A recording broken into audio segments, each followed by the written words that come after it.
Looks like things are about to get busy around here. Senpai, I was waiting for you. I forgot to mention, my name is Uncle Death. This game, let it die. Congratulations! What's going on, fellow gamers? It's MesoWatchJakin here, and welcome to Let It Guide, where I act as Uncle Death's assistant to help guide you through the game.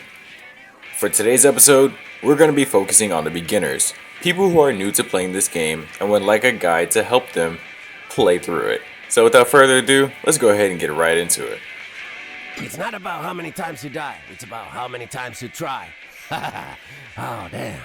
Rhyming feels good. So within this beginner's guide, we're going to be going through all the stations within the waiting room, and then we'll go ahead and go up the escalator so that you guys can see how exactly to fight. But starting us off, we'll go ahead and go to the freezer. In the fighter freezer, not only can you make multiple fighters, but you can also send them on expeditions. Expeditions, you're able to send your fighter to another player's game and chance to have your fighter kill them for a reward. But you don't have to worry about that just yet. Let's focus on what happens if you die. Now if you die, there's two options in order to get your fighter back. A, spend gold to get them back, or B, kill your fighter who's been haterfied. Now I have a couple of tips for those two options.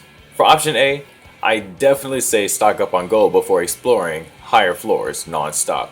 For option B, I have to say have at least one other fighter that is as strong as your main. That way you can go and kill your fighter to get them back. So you guys see I have a level 73 and I have a 76. So if this 76 dies, I can use my 73 and vice versa.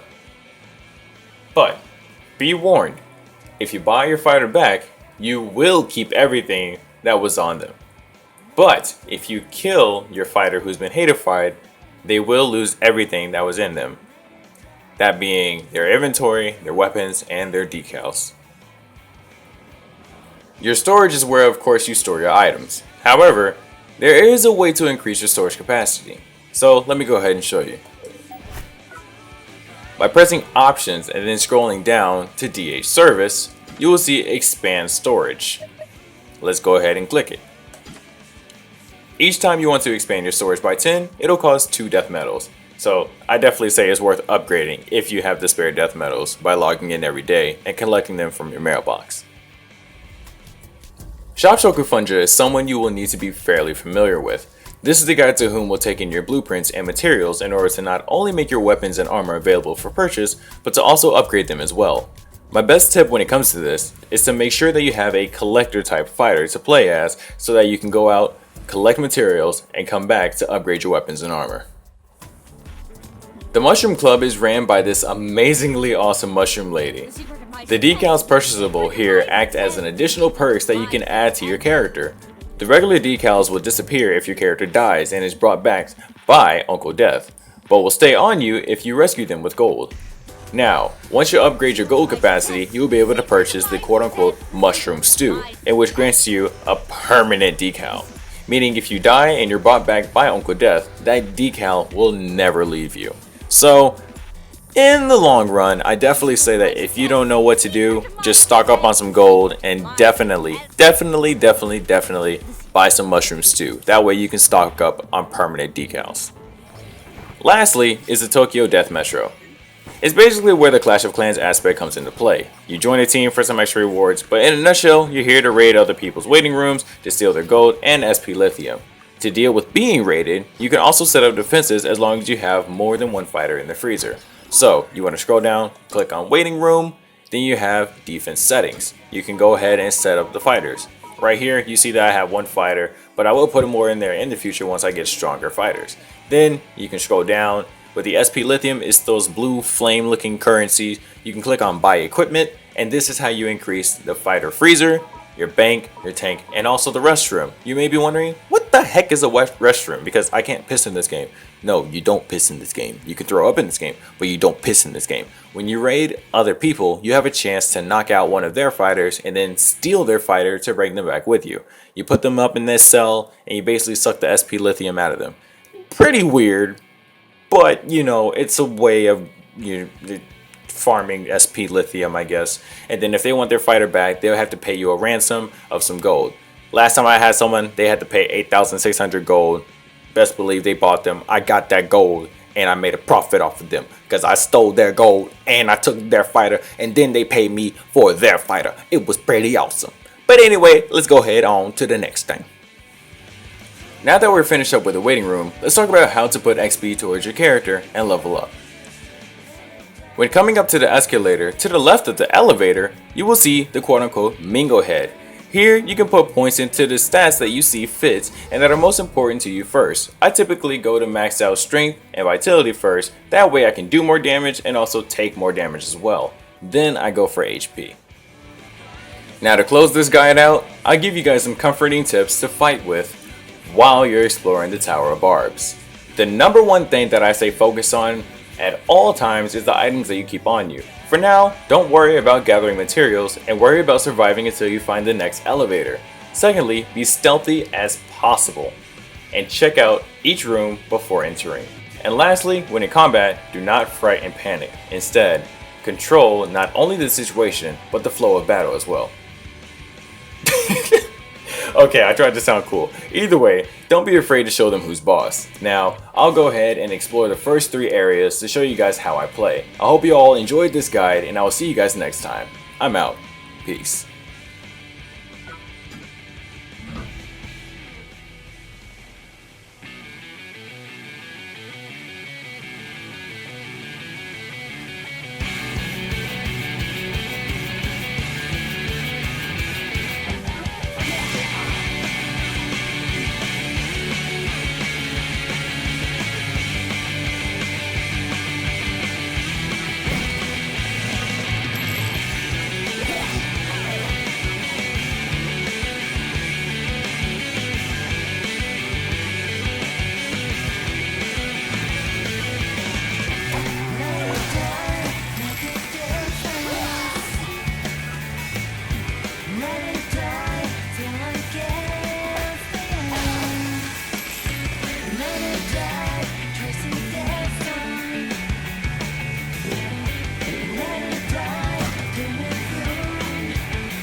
Yeah.